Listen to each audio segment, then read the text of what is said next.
for staying in power. So yeah, that'll be very interesting to watch down the road.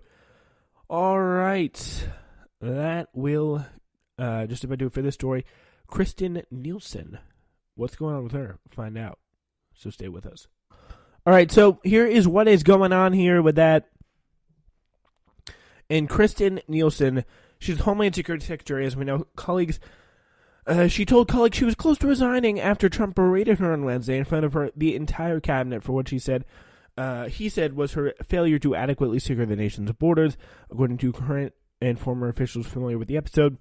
Ms. Nielsen, who is a protege of John Kelly, the White House chief of staff, has joined drafted a resignation letter but not submitted it, according to Two of the People. As head of the Department of Homeland Security, Nielsen is in charge of the 20,000 employees who work for Immigrations and Custom Enforcement, the people we love over at ICE. We'll talk about them in a moment. But Trump's anger towards Nielsen, who is sitting several seats away to his left in the meeting, was part of a lengthy tirade in which the president railed at his cabinet for what he said was its lack of progress towards sealing the country's borders against illegal immigrants.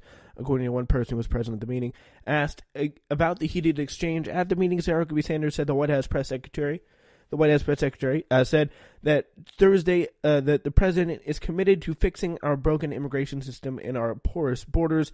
In a statement, Nielsen said she intended to continue to direct the department to do all we can do to implement the president's security-focused agenda. She said Trump was rightly frustrated that loopholes and the lack of congressional action have prevented this administration from fully securing the border. So, I mean, that's what this idiot is talking about here.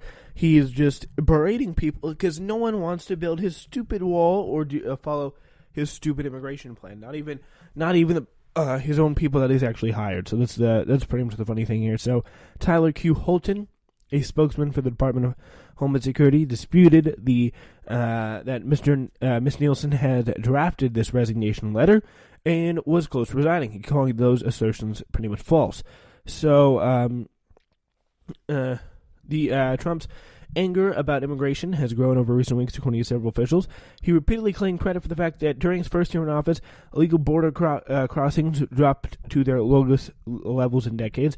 But this year they've risen again, robbing him of one of his favorite talking points. In his remarks to reporters before Wednesday's meeting, Trump hinted that anger would cause him to erupt once TV cameras were led out of the room. So, we very much toughened up on the border, but the laws are horrible. Trump said he's like a little baby and he wants to cry. He wants to have a good cry, wants to just let it all out. Oh, the laws in this country for immigration and illegal immigration are absolutely horrible. And we have to do something about it. Not only the wall, but we're building a section of the wall right now. Oh, really? Okay. I'd like to see that when that happens.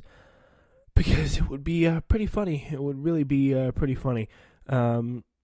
Yeah, I doubt, something tells me that is not going to happen in any stretch of the imagination, because, I mean, there is going to be too much resistance, and there's definitely some doubt that there is definitely a possibility that some of these people can have, that some of these people can really flip, especially on the Republican side, if we can really try and turn their opinions on this. It would really be quite influential and quite beneficial if we were able to do that. I definitely think that's possible, because it does not have the support right now of the American people. It's not a very popular thing, just to say the least. So anyway, that's one of the very big things that we are watching right now, and that's obviously going to be probably pretty much the most important thing, because what we notice really here time and time again is that there is just no real way or benefit of support that we can let this thing get, because it's such a dangerous proposition and such an authoritarian kind of proposition. We just have to take a step back and say, no, this is just not okay. So we cannot let this take any ground or take any shape, because it's just not going to work here. So, another one of the most important things here is during the meeting, Trump yelled at the United States yelled about the United States porous border, and said more need to be done to fix it. When the members of his cabinet pointed out that the country relies on day laborers who cross the border each day, Trump said that was fine, but continued to complain when persons said so. He pretty much just does not know anything about the issue he cares so much about, and pretty much relies for his staff to do it for him. So the president also complained about the continued failure of his administration to find a way to build a wall along the southern border with Mexico. Two people have said. Trump. Mr. Nielsen. Miss Nielsen views the president's rant as viewed the president's rant as directed mostly at her, and told associates after the meeting that she should not continue the job if he did not view her as effective. One person close to Nielsen said that she was miserable in her job. I thought I was going to say she was miserable at her job, but still, yeah, I mean, she knows what she's doing is kind of dumb, and I mean, like, people want to work with, she could be one of the next people to go, because, I mean, it's just not acceptable, that we see this, taking place here. It's just really, it's really quite stupid. The level and the push that these people are giving to this issue, especially they just don't really want to do it. It's pretty clear. On Monday, Justice Department officials announced that border agents will refer 100% of legal prosecutions for illegal crossings for prosecution, a decision that will most likely result in more family separations. So that sucks. I mean, it's really not a lot Democrats can do other than pass laws, which they proved pretty much incapable and impotent at doing, and just really vote them out. That's just pretty much, if you're a Democrat watching this whole situation take place, you got to vote the Democrats out, you got to vote the Republicans out, you got to get Democrats in who can really fight for you, and really progressive Democrats. And so far, especially on Tuesday night, you guys have not been doing a good job of that. So, since taking office, Trump's efforts to impose a travel ban on several predominantly Muslim countries were held up for months in the courts. The courts have also interfered with his push to end an Obama-era program to help people brought to the United States illegally as young children. In recent weeks, Trump has been increasingly focused on obstacles to immigration changes, even in public speeches where he planned to talk about other topics. We don't have laws. We have laws that were written by people that truly could not love our country. The president told members of the National Rifle Association last week in Dallas during lengthy remarks about immigration, saying, "We're going to start defending our country, folks. We're going to start defending our borders." It's of the same enthusiasm that he demonstrated when he talked about immigration during the campaign. So he's still going to use that method, and there's going to have to probably be a point where people are like, "Dude, you've been in office for 2 years. You had an opportunity to do this. You can't just, at some point, you actually have to do it. You just can't keep blaming it on so many other people. It does not make sense."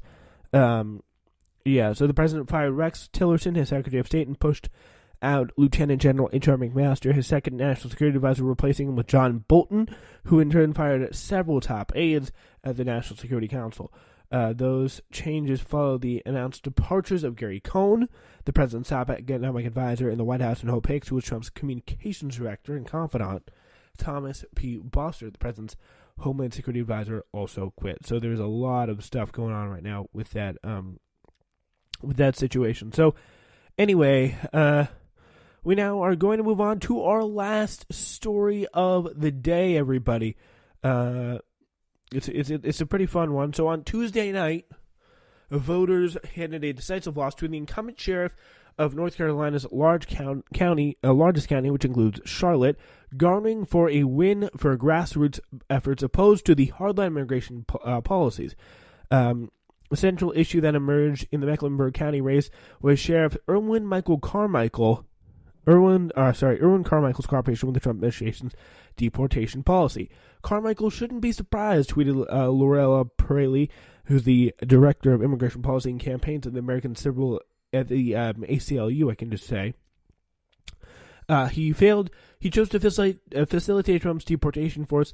Sheriffs around the country take notice because Carmichael's department had participated in a controversial program launched by the U.S. Immigration and Customs Enforcement, otherwise known as ICE, to form partnerships with state and local law enforcement. The 287G program, which delegates immigration roles to state and local authorities, immigration enforcement, has become a lightning rod political issue since Donald Trump's election. So, according to the Mecklenburg County Sheriff's Office, participation in the program led to nearly 300 deportations in the fiscal year 2017 alone.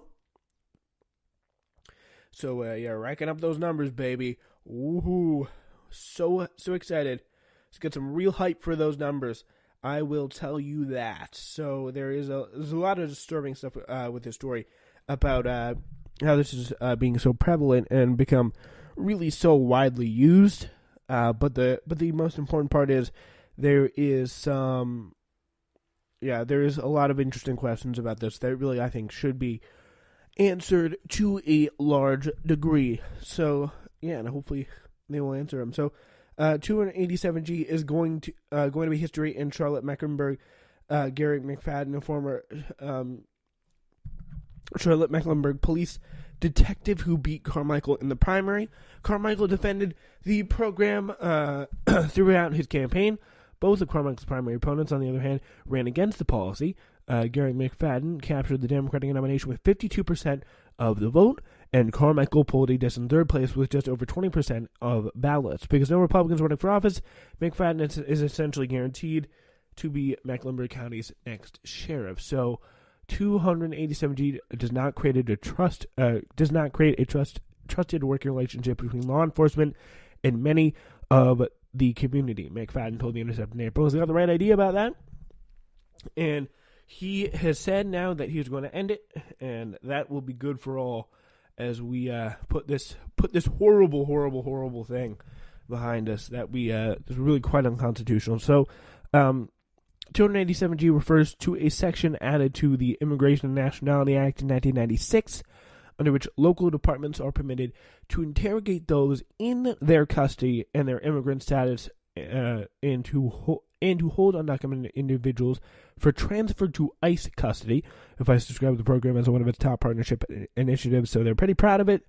And there's always where the brutalized people, the brutal people at ICE. I mean, if they're proud of something, then it's probably not very good at all, and it's not something you want to be associated with or part of in any way if you are a sheriff in any county, anywhere really. So there is that. So the program is pretty much a centerpiece of the Trump administration's hardline immigration policy.